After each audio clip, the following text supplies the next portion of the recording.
Alright, CVT lesson for Landic. This is Megadeth with Holy Wars, The Punishment Due. And this is from the 2-minute 40-second mark to the 3-minute 25-second mark. Standard tuning. It's 2 sections that are repeating. So I watched the one where Mustaine's kind of breaking it down, and then I went to the actual album version. He slightly did a couple tiny things different, but you know, a lot of guitar players do. So the true guide that I followed was off the actual album, which was just a couple tiny things. You know, it's like a certain fret isn't palm muted on 1 or 2 spots, that type of thing. So section 1, which would be at the 240 mark, is let's see.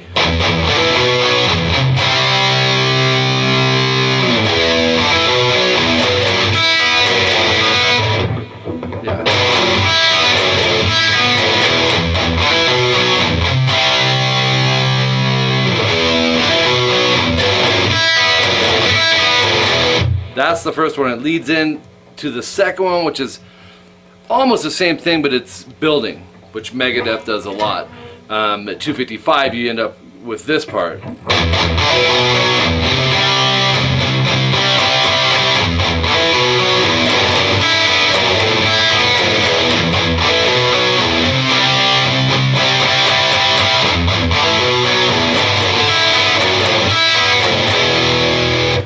So you can see all the similarities. A lot of the beat placement's the same, the chordings are the same, just some of it's building up. So back to section 1 at 240, this part one more time.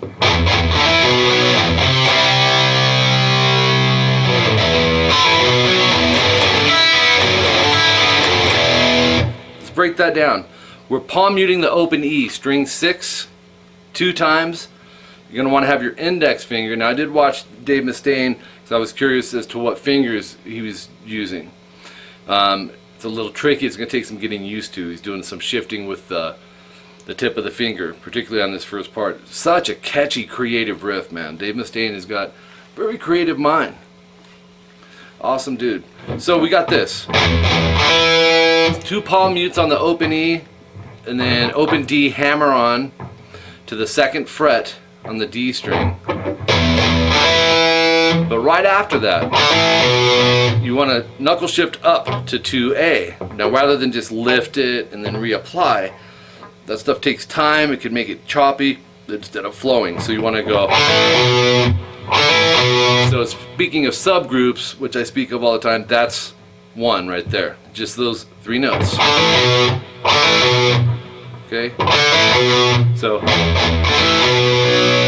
leave that first finger on 2A and go to 4D through pinky, and or 3rd finger, either one. But you want to hear them both. Alright, so. And then open E palm muted, 3A, and then power chord, 3A, 5D. It's a C5 power chord. And that's a rest. And if you listen close, right at the end, there's a descending slide coming off of that rest. So we have.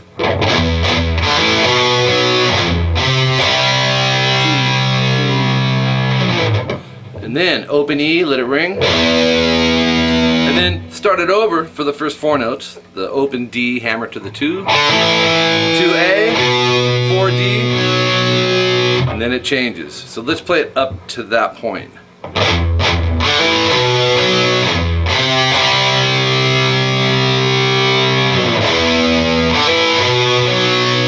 Now it changes. You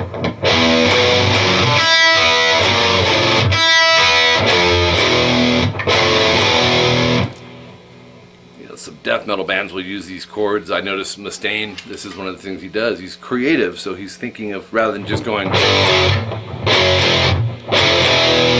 you know, which is still cool, but you know, you make it as interesting as possible, and that's what he did exactly here.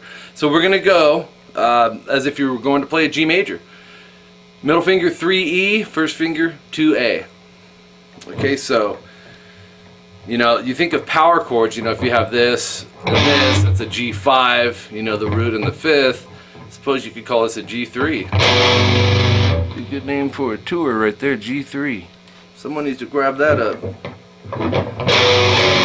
So we have 3-2, moving a half step flat to 2-1. Same strings and everything, move the whole shape.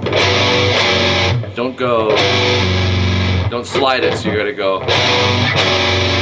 It's a timing issue kind of with bringing the two hands together. You know, taking the pick right back down to the E, setting your hand over the string so you have a really good break, and it happens fast. Then you don't hear a slide. Then you just can slide it over. So, all right. Open E, open B. I would go up, up. So we have again. And then we're going to do the same concept, but it's going to be 2E, 1A. And then we're going to go first finger up to 1E, open A.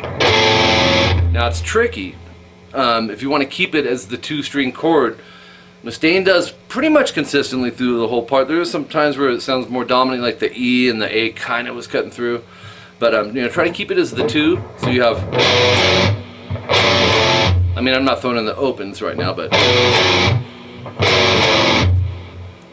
so we have with the opens.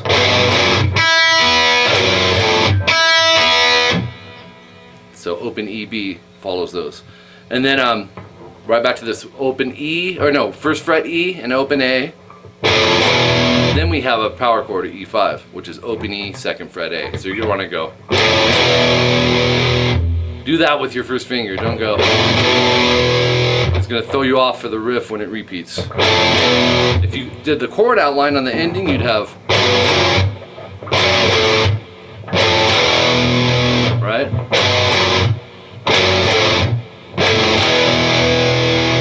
That's section 1, starting at 2 minutes 40 seconds. That goes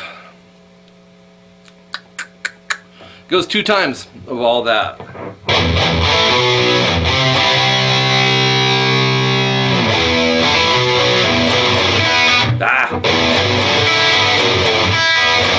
I'm butchering it. That goes twice. Then we move into what we're calling section 2, which kicks in at 2 minutes 55 seconds. So basically it's 15 seconds from the first time of this section at 2:40. By the time it repeats a second, we are at 2:55. Building off of that, we're playing off of that. Palm mute the open E twice, and then the first 4 notes are the same here as far as that hammer goes, right? So technically it's more than the first 4 notes are the same, but little change here. After you do the 2A, 4D, palm mute the open E, and then go 3A, 5D, but leave them ringing. It's marked as a hold. So we're hearing both notes as opposed to going. I mean, your ear will tell you anyways. If you're just hearing one note, you'll be like, something's not right here. So short rest, and then you're gonna go 3A, 5D. We're already there 7 times, but you're gonna palm mute the first 4. So 1, 2, 3, 4, 1, 2, 3, without any, builds it. Think dynamics, you know. Right? 4, 1, 2, 3, and then back to the open E, palm muted twice. You repeat all that. Open D, hammer to 2, 2A, 4D, is a hold. And then this part is the same as the ending of the other part, which would be the, right, with the open E and B. So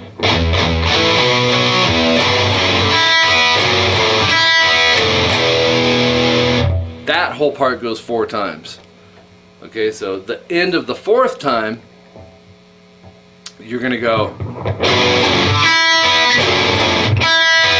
and that's it. Don't add the, it actually kicks into the Marty Friedman solo, which will be like a, it totally changes there. So, end of the 4th time of the 2nd section, we're just eliminating. I mean, if you want to fill it in with leading into the solo, you just go F5 to G5, 1-3 EA, 3-5 EA. So check it out. Let's do all of it. Slow it down.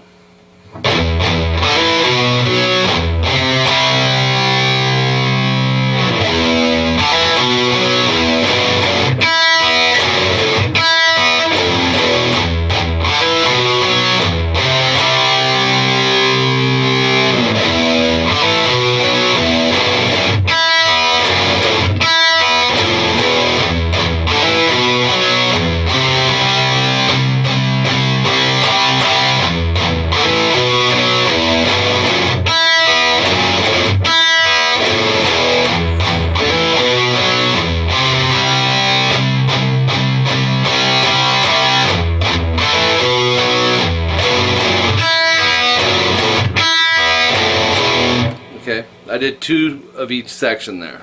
Alright, so break it down.